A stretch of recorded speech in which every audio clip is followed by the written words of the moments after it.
Hello साथियों, स्वागत है आपका अपने चैनल डीएलएड पल्लव पांडे में। मैं हूं आपके साथ डॉक्टर पल्लव पांडे।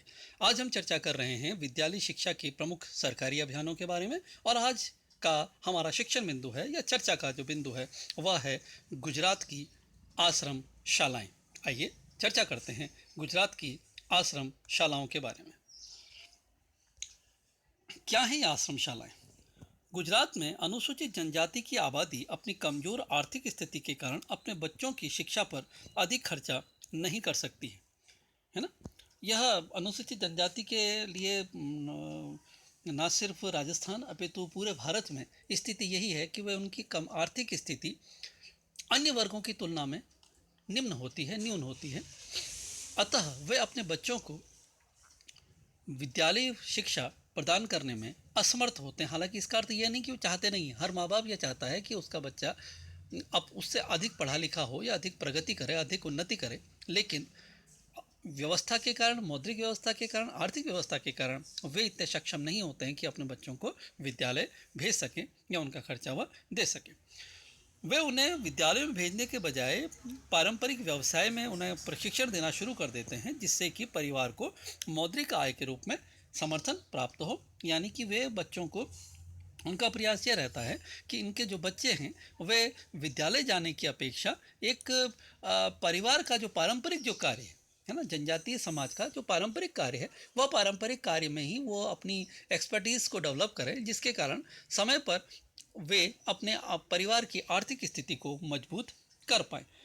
तो गुजरात में अनुसूचित जनजाति की बस्तियां मुख्यतः घने जंगलों व पहाड़ी क्षेत्रों में हैं।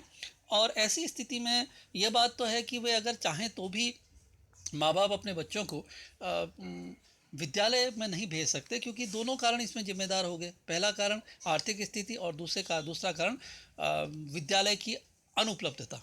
तो इसी संदर्भ को मद्देनज़र रखते हुए गुजरात में यह आश्रम शालाओं की व्यवस्था जो है वह शुरू की गई थी। आपकी जानकारी के लिए हम यहाँ चर्चा कर लेते हैं कि यह जो आश्रम शालाओं की जो शुरुआत है वह गुजरात में 1953-54 से हुई थी। देखिए, ये महत्वपूर्ण बात है कि गुजरात में आश्रम शालाओं का आरंभ कब से हुआ। तो गुजरात में आश्रम शालाओं का जो आरंभ है वह सन 1953-54 से हुआ था, जिसमें अनुसूचित जनजाति, देखिए ये सिर्फ अनुसूचित जनजाति के लिए है। अनुसूचित जनजाति के बालक बालिकाओं के लिए रहने, खाने पीने व शिक्षण की निःशुल्क व्यवस्था इसके तहत की जाती है। आइए इसकी हम चर्चा कर लेते हैं। लेकिन मुख्यतः इसमें महत्वपूर्ण बात यह है कि 1953-54 से आश्रम शालाओं का आरंभ हुआ गुजरात में। महत्वपूर्ण प्रश्न है, याद रखिएगा, कॉम्पिटिटिव एग्जाम्स में आने वाले प्रश्नों में से महत्वपूर्ण प्रश्न है।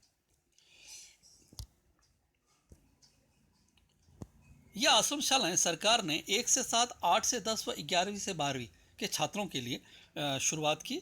आश्रम शालाओं के रूप में इन्हें नाम दिया जाता है, लेकिन यह आवासीय विद्यालय हैं, है ना। इनमें पहले इसकी जो फंडिंग थी, आवासीय विद्यालयों में फंडिंग में केंद्र सरकार का भी योगदान रहता था। यानी कि 50% जो योगदान था वो केंद्र सरकार देती थी और 50% का जो योगदान है वह राज्य सरकार देती थी। लेकिन कुछ समय के उपरांत ये हुआ कि राज्य सरकारों पर ही इसका सारा का सारा भार आकर के पड़ा, और अब ये स्थिति है कि केंद्र सरकार द्वारा इसमें फंडिंग नहीं की जाती है, राज्य सरकार द्वारा इसमें फंडिंग की जाती है, पहली बात। और दूसरी सबसे महत्वपूर्ण बात ये हमें ध्यान रखने वाली है कि इसमें एनजीओ का जो रोल महत्वपूर्ण होता है। यानी कि इसमें नॉन गवर्नमेंट ऑर्गेनाइजेशन जो हैं, स्वयंसेवी संस्थाएँ जो हैं, वे उनका इसमें योगदान होता है। यानी कि उनको 100% फंडिंग की जाती है इसमें। यानी कि अगर कोई एनजीओ है वह आश्रम शालाएं स्थापित करना चाहती है, उसकी कुछ शर्तें हैं जिनकी हम आगे चर्चा करेंगे। अगर वो मानकों, उन शर्तों को पूर्ण करती है तो उसकी पूरी 100% जो फंडिंग जो है वह राज्य सरकार द्वारा की जाती है ना। इन विद्यालयों का उद्देश्य आदिवासी छात्रों को शिक्षा, बोर्डिंग और आवास प्रदान करना है, और राज्य सरकार द्वारा ये पूर्णतया वित्त पोषित है। लेकिन वही महत्वपूर्ण बात, यह एनजीओ द्वारा संचालित। देखिए, एक महत्वपूर्ण बात है, 1953-54 से शुरू हुआ, 50-50% की इसकी फंडिंग होती थी। अब फंडिंग 100% राज्य सरकार द्वारा की जाने लगी।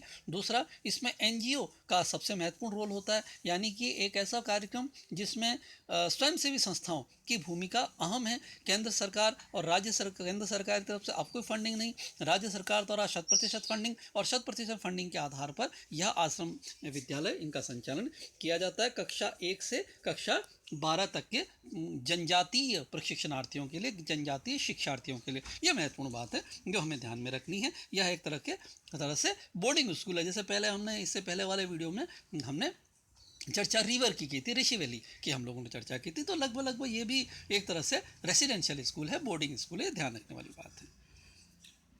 क्या इसका उद्देश्य क्या है, आइए चर्चा कर लेते हैं। इसका उद्देश्य एक ही स्थान पर शेड्यूल ट्राइब, यानी कि देखिए मैंने यहाँ पे एसटी शब्द इसलिए लिखा है, ये बहुत ज़्यादा कन्फ्यूज़न होता है एससी और एसटी शब्दों पे। शेड्यूल ट्राइब यानी कि जनजातीय, अनुसूचित जनजाति है ना, ट्राइब यानी कि जनजाति। आप लोग भी कई बार लिखने में गलती कर देते हैं। हमने कई बार, मेरा व्यक्तिगत अनुभव रहा है कि अनुसूचित जाति की जगह जनजाति, जनजाति की जगह जाति, स्वयं उस कैटेगरी को बिलोंग करने वाला बच्चा लिख देता है। तो ऐसी स्थिति में याद रखिएगा, अगर वो कैटेगरी आपके एसटी है तो हमें लिखना है अनुसूचित जनजाति, और अगर हमारी कैटेगरी एससी है तो हमें लिखना है अनुसूचित जाति। तो ये कन्फ्यूज़न बिल्कुल नहीं होना है। जनजाति यानी कि प्रकृति के गोद में जो जाति निवास करती है वो जनजाति कहलाती है, याद रखिएगा। तो इसका आश्रमशालाओं का जो उद्देश्य है, एक ही स्थान पर शेड्यूल ट्राइब के बच्चों को शिक्षा, आवास, बोर्डिंग की सुविधा प्रदान करना, ताकि वे बेहतर रोजगार प्राप्त कर सकें। इसमें महत्वपूर्ण बात है, आप सोच रहे होंगे बोर्डिंग और आवास में क्या अंतर है ना। देखिए, बोर्डिंग और आवास में देखने में तो कोई अंतर नहीं है, लेकिन इन दोनों का मिला जुला स्वरूप रेसिडेंशियल होता है, यानी कि जहाँ पर बच्चा रहता है, खाता है, खेलता है और पढ़ता है।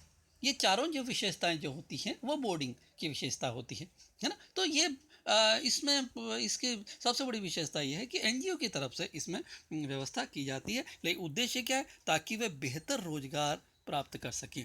देखिए, बहुत महत्वपूर्ण बात है इसकी कि इसका उद्देश्य क्या है। अच्छा, एक कोट है ना हमारे नरेंद्र मोदी का कि पढ़ेगा इंडिया तभी तो बढ़ेगा इंडिया, रीड इंडिया, है ना। तो जब तक बच्चे रीड ही नहीं करेंगे, जब तक अनुसूचित जनजाति जो मुख्य धारा के उतने समानांतर हम उसे नहीं मान सकते, क्योंकि वे वन में निवास करते हैं। वनवासी जो हमारे भाई बहन हैं, भैया बहन हैं, उन्हें हम इतना मूल धारा में शामिल नहीं मान सकते, मूल धारा के स्वरूप में हम लोग नहीं मान सकते। यहाँ मैं आपसे एक जिक्र करना चाहूँगा, इसमें मैंने एक वीडियो इसमें डाला था अमेरिका की शिक्षण व्यवस्था, उसे आप देख लीजिएगा, तब आपको लगेगा कि अमेरिका जैसे जो विकसित राज्य हैं वहाँ भी अनुसूचित जनजाति की स्थिति क्या है ना।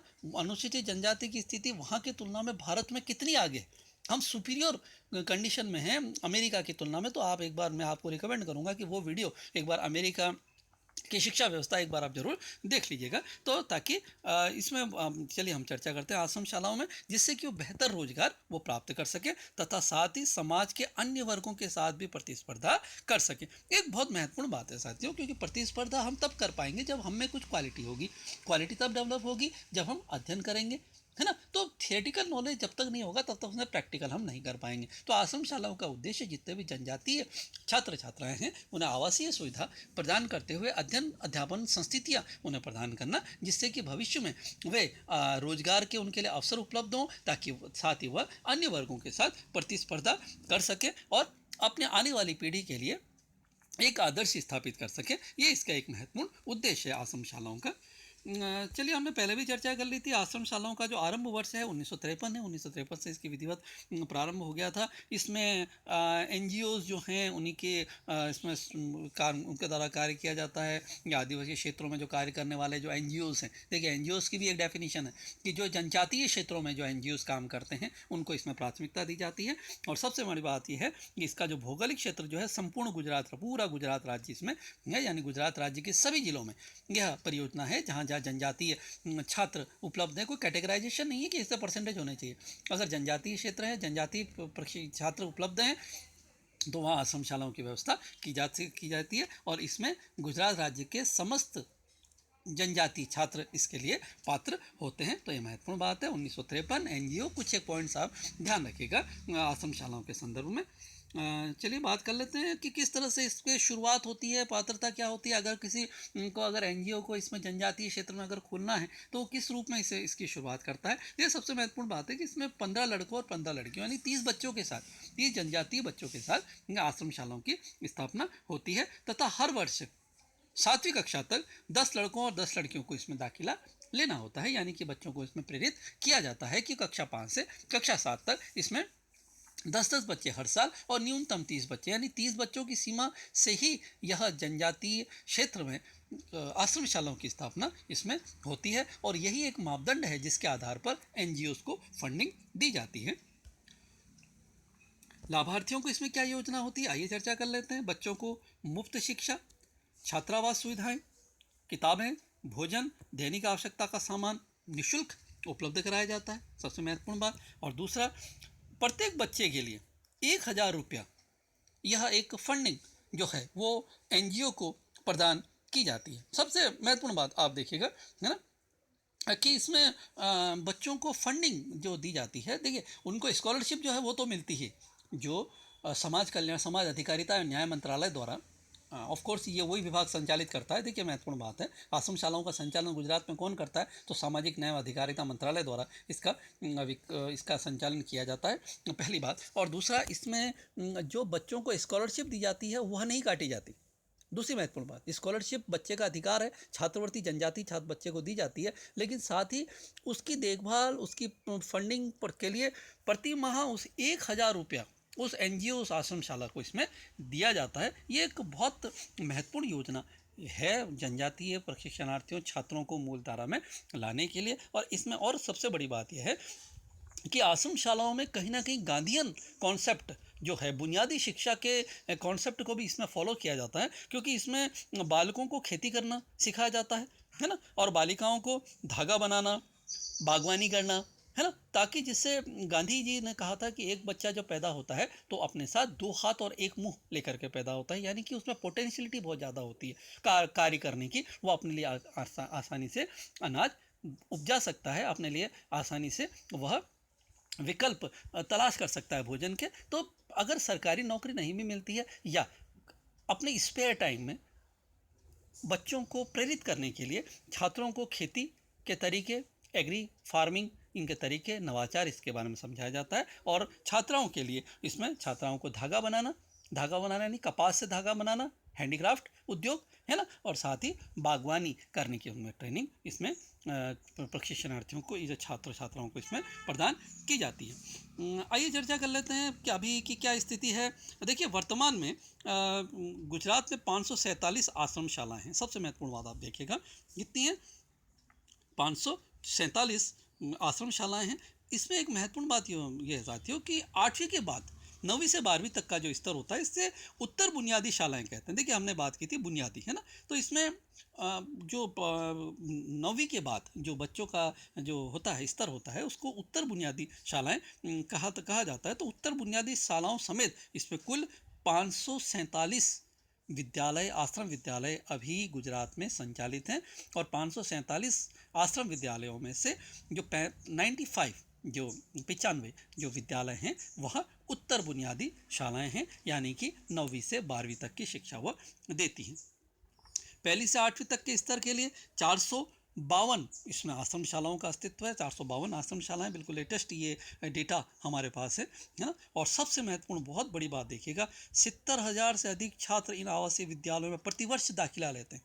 यह विशेषता बताती है कि आज गुजरात वाइब्रेंट गुजरात क्यों कहलाता है। क्योंकि उसने जनजाति यानी कि जनजाति यानी कि हमारी जो जड़ है, जनजाति जड़ है, क्योंकि प्रकृति मूल है इस पूरी सृष्टि का, और प्रकृति के मध्य में जो लोग रहते हैं उनको महत्व इसमें देते हुए उनके शिक्षा की व्यवस्था की, जिसके कारण आज गुजरात जो है विकसित राज्यों में शामिल है। तो ये बात हमें स्पष्ट करनी होगी कि यदि हम अपने राज्य का विकास करना चाहें तो उसमें हर वर्ग का, विशेष रूप से जो अत्यंत पिछड़ा वर्ग है उसका आपको विकास करना होगा। जब तक हम उस वर्ग का विकास नहीं करेंगे तब तक हम उच्च स्थान की तरफ उन्मुख नहीं हो पाएंगे।